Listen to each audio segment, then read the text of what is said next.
So very exciting news coming out of Legion this week. Finally, the long-awaited battle forces, they're here. We have the official list, we have the cards, the unit cards in some cases for the previously existing four factions. Kind of the takeaway for today is, again, I think these are still really strong for new players, not only just with the box, but with the lists themselves, kind of a self-contained thing, give them a place to start. For those of us who've been in the game for a while, maybe not as many options. There's some fun things to go look at and talk about, which is what we're going to do today.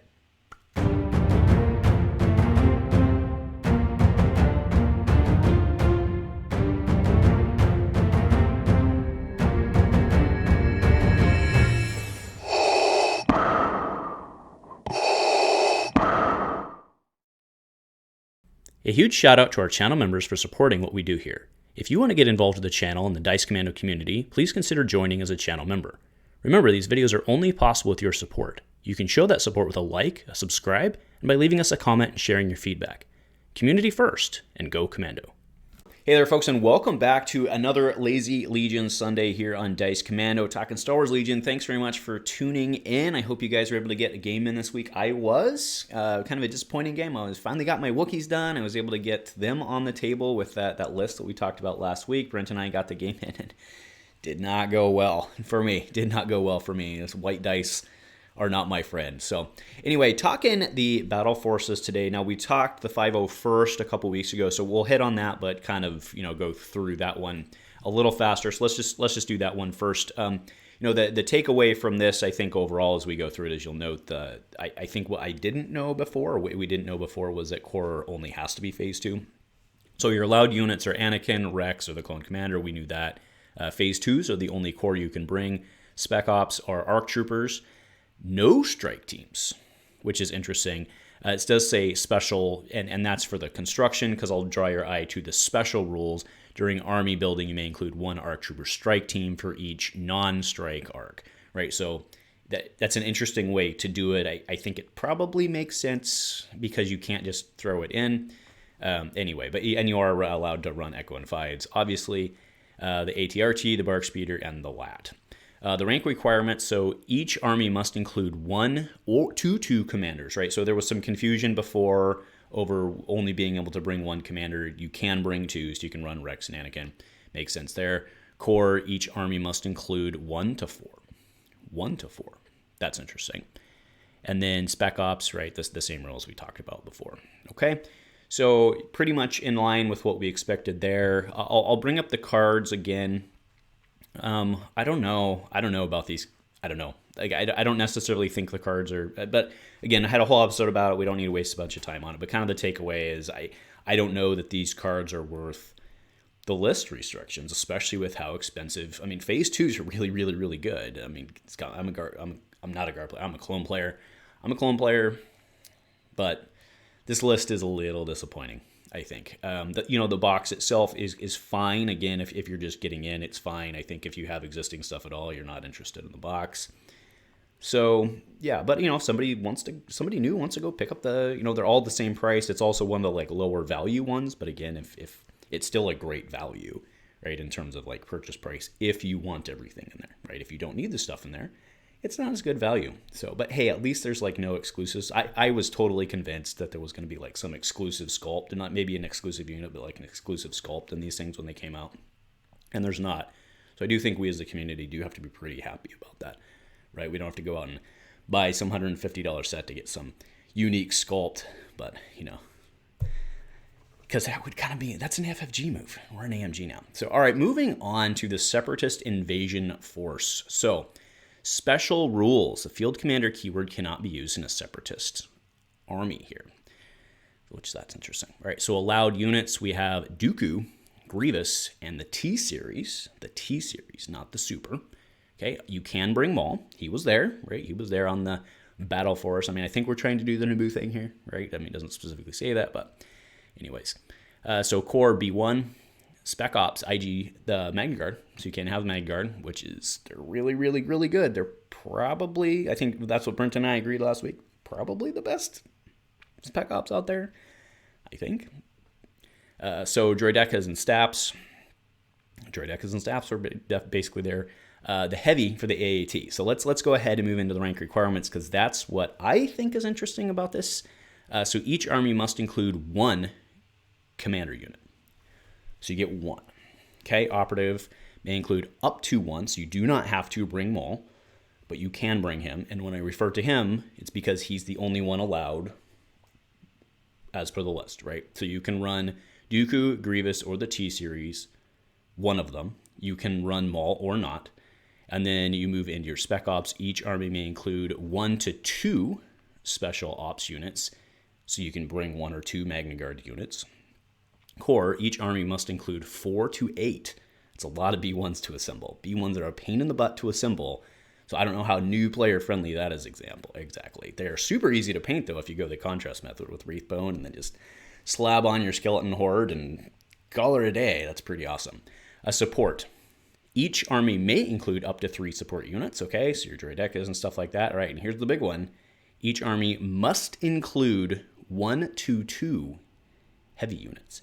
You have to bring a tank, kids. You have to bring a tank. Now, for someone like me who I think the tank's really cool, but I don't want to have one because it's more stuff to store, and it's because it's bigger and it's a different size and doesn't stack as well. There's probably people out there who don't want to have a tank, right? Like myself. So, and again, then you don't have to play this list, so it's not a big deal.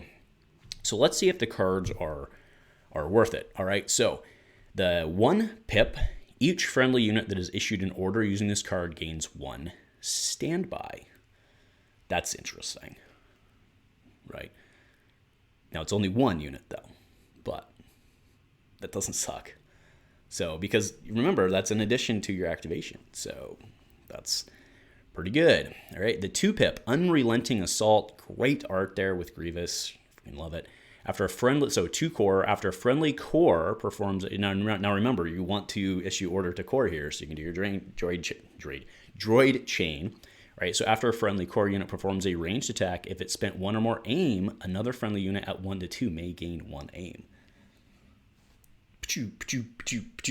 So maybe I did too many pachus. Either way, you follow what I'm laying down here. All right. Unstoppable Advance 3 cores. Each friendly trooper unit that is issued an order using this card may perform a 1 speed move. All right, so basically what these last 2, at least, they're really trying to support literally moving your line across the table, right? Which is very, very Naboo-esque. Now, I don't know what the art on here is, but, and actually, maybe you know what, this is all Geonosis, maybe. And maybe that makes more sense. So anyway. All right, moving into the Echo-based defenders. Now this one's pretty interesting to me. So allowed units, Leia, Luke, Han, and the officer, and then ops are Chewie, and then R2-D2, who comes with C-3PO. Corps are the vets, and then the Mark II blaster. So that's really those are your only options there, right?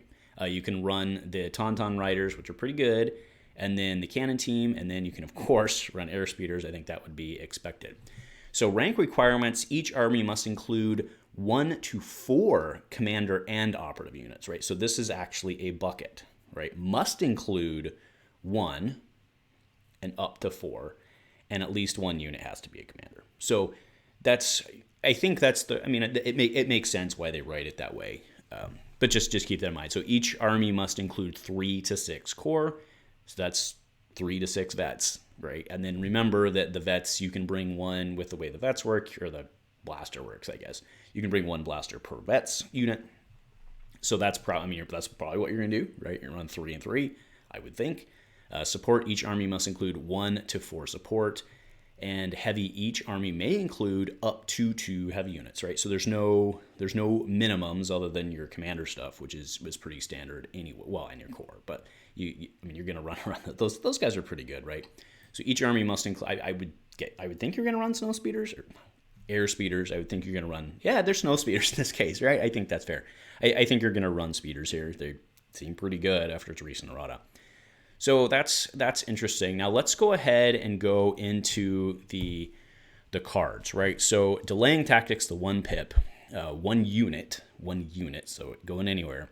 At the end of the command phase, your opponent must choose one of their non-commander units that has a face-up order token if able and return it to their pool. Okay, so they're hoping they didn't, do one of their only order issues or something like that. Courage of the Rebellion. Oh, so Leia's on here, by the way. I do want to comment on this. I think the biggest bummer of this force is that the Leia sculpt didn't get redone, right? And I know I was just giving credit before that we didn't have to go out and buy some box to get like some special thing. Fair enough. But man, the Leia sculpt's a bad sculpt. So I'd love to see. But there's some third-party ones out there that are pretty cool for the Hoth stuff, right? So, all right. So Courage of the Rebellion, 2 pip, 2 units. Each friendly trooper unit that's issued in order using this card may recover. That's pretty strong. And again, that's 2 units, non-defined. And then 3, hold at any cost. And here's where things get interesting. So each friendly core unit gains 1 aim token. This is 3 core. Each friendly emplacement trooper unit gains standby. That's kind of cool, right? So the standby shenanigans, you're holding your line. I mean, it makes sense. You have your line. You can have your speeders out there doing their thing. And then as soon as they come in, you form your line around whatever objective you're trying to hold, and that's pretty good. It's pretty good, right? And remember, those things have pretty good range on them. They have pretty good dice on them. So this one's kind of interesting to see how people will. I mean, I wonder if this list almost doesn't kind of like. Let's go ahead and go back. I wonder if this list almost doesn't kind of build itself. I guess it depends which heroes, quote unquote, you want to run here, right? But I think you're gonna run 3 vets, and I think you're gonna run three of the machine guns. I think you're gonna run 2 air speeders. I think you're gonna fill it out with basically as many. Well, I guess the Tauntaun riders you could do, because then you can go out and maybe grab stuff. Okay, that's fair. So maybe the list doesn't build itself. But I mean, if you're trying to do the gunline thing, I think you'd probably run maybe 1. I'd have to sit down and do the points, but maybe you run only 1 cannon team, and then you run a couple riders to go out and do stuff, because they're pretty good. So, all right, fair enough on that one. All right, and then last up, I saved this one for last because I'm this is the one I'm probably most fascinated about, is the Hoth Defenders. The Blizzard Force. This one's really cool. So allowed units for Commander are Darth Vader, General Veers, Imperial Officer. Operative is Darth Vader. Now, obviously you can't run them in the same list, but I think you're gonna run on Vader. I'm pretty sure. So I like Veers. I always have. This list looks really cool, right? So rank. So core are Snow Troopers. So you do have to run Snow Troopers, and 0 to 2. So max of 2 Stormtroopers, but they're not. Well, you have the jazzed up Stormtroopers. We have speeder bikes, and then we have the E-Web, AT-ST, sure, and then you can run Vice in it. All right, so each army must include 1 to 2 commander and operative units. At least 1 must be a commander. So, I mean, you're running Op Vader in there. I don't think there's a question on that one. Core, each army must include 3 to 6. So, Snow Troopers, right? They're a little better close range. Though, but I got to tell you, the new Stormtroopers are. Let's just shut up and get there. Each army may include up to 2 heavy, so you could run multiple ATS, but sure. All right, so lots of cards, lots of things going on here. Let's go ahead. The thing I'm most excited, we'll save for last. So Unrelenting Fire, your 1 pip, 2 units. Enemy units cannot remove more than 1 suppression token. Okay, so if you do a little bit of focus fire, you could maybe get people to panic. That's kind of cool.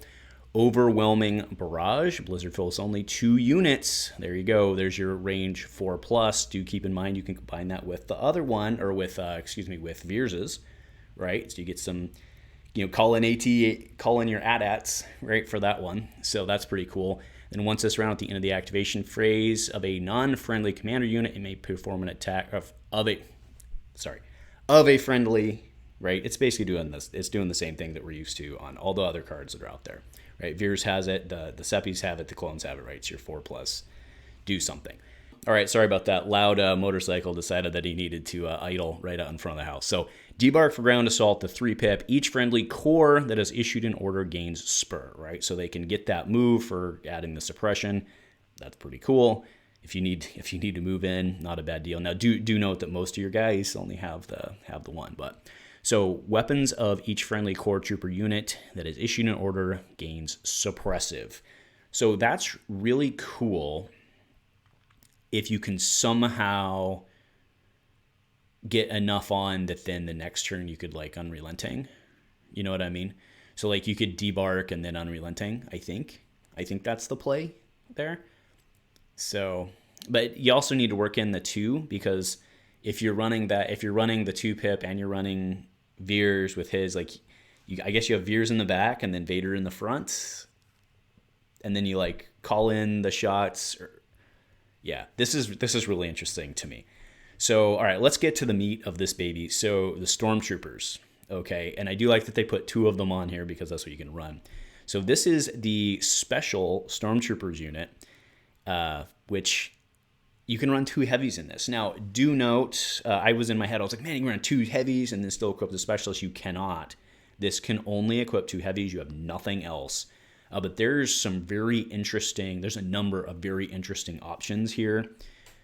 Basically running, you can run, I don't know if you run the T-21, right, without the specialist, actually, but you have a number of range 4 options here that throws some red dice.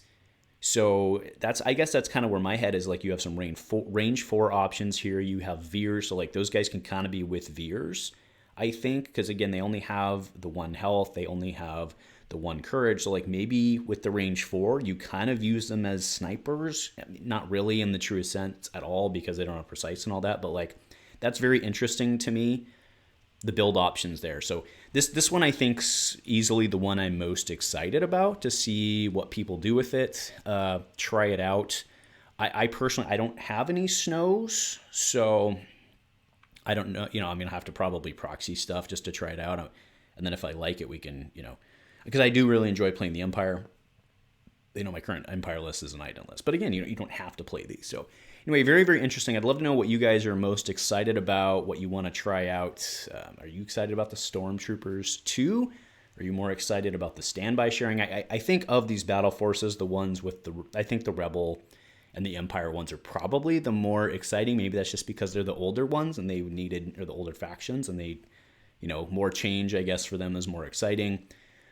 The 501st one just seems really bad to me. The Separatist one probably speaks to some people, but I don't know. I don't know what that's bringing necessarily. So, but these last 2 seem pretty spicy. So anyway, that'll do it today. A lot longer than normal, but we had a lot to go through, and again, it was worth it because it was a very exciting week. So thanks, folks, for tuning in. Let me know what you're thinking. Do you agree? Do you disagree? Am I wrong? Probably am. So anyway, let me know what you're thinking. Thank you for tuning in, not only today, but every week and every Sunday morning for Lazy Legion Sunday here on Dice Commando. Go Commando.